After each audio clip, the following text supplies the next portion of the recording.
So there are three types of things that happen when people leave their country and get into another country. When you leave your country and get into another country, that's immigration. The word is immigration. It means that you have, entered another country, another system, to live in that system, usually do the things they do. But when there is a huge number of people from one class of society, when there is a huge number of people from one country or the same kind of countries getting into another countries, when that number is unusually large, we call that invasion, right? You don't even have to do anything, just that the number is inappropriately large compared to the number of people living. That number is large such that it has either diluted the original consistency of the people living there, or it's that noticeable enough that it begins to affect their culture. It's called invasion. Colonization takes it a notch higher. Colonization is when you get into the system in such large numbers, and that number causes you not just to begin to affect their own system, not just begin to change the things, but to insist on that change.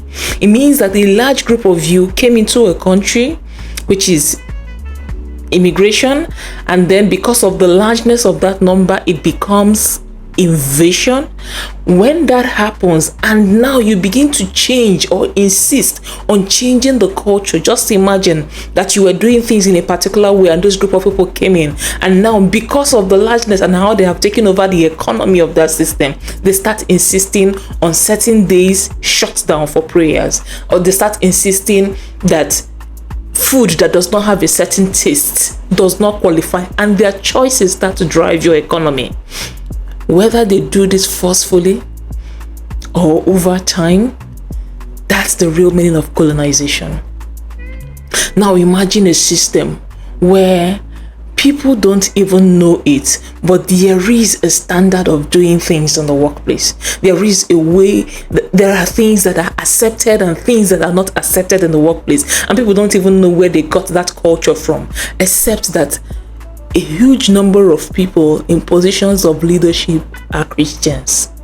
People who are thinking in a certain way, people who have a benchmark that this is not acceptable, this is not correct, and live out that, such that people who do not meet up to those standards are by natural occurrence of things unaccepted, by natural occurrence of things not preferred, just because the standard is high. That's what colonization is.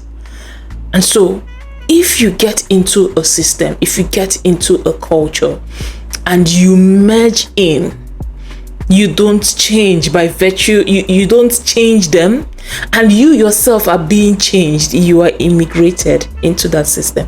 When you get in and you don't change, you are able to maintain the type of person that you are, and there are enough people that it is comfortable for you to continue being the person you are in that new culture. Now that is invasion, because you have support. When you speak your language, there's somebody else who understands the language so much so that you can be in a new system and not even change your language, because enough people understand it. That is invasion. When you start forcing that group of people that you came into their system to start acting like you, to start saying yes and confirming the things that you already know are true, sis, you have started colonizing. In as much as we don't like to hype it, Christianity is not such a feeble belief. It's not such a docile system. There is power. It forces you to act in a certain way.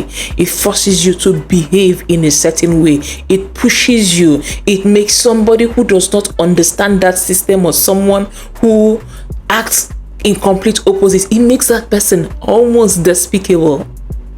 So much so that you want to, yes, it happens with love, but you want to begin to correct, you want to begin to adjust, you want to encourage, you want to motivate the things that people do, which looks like your original culture. If you're unable to do this, then maybe you have immigrated into this culture.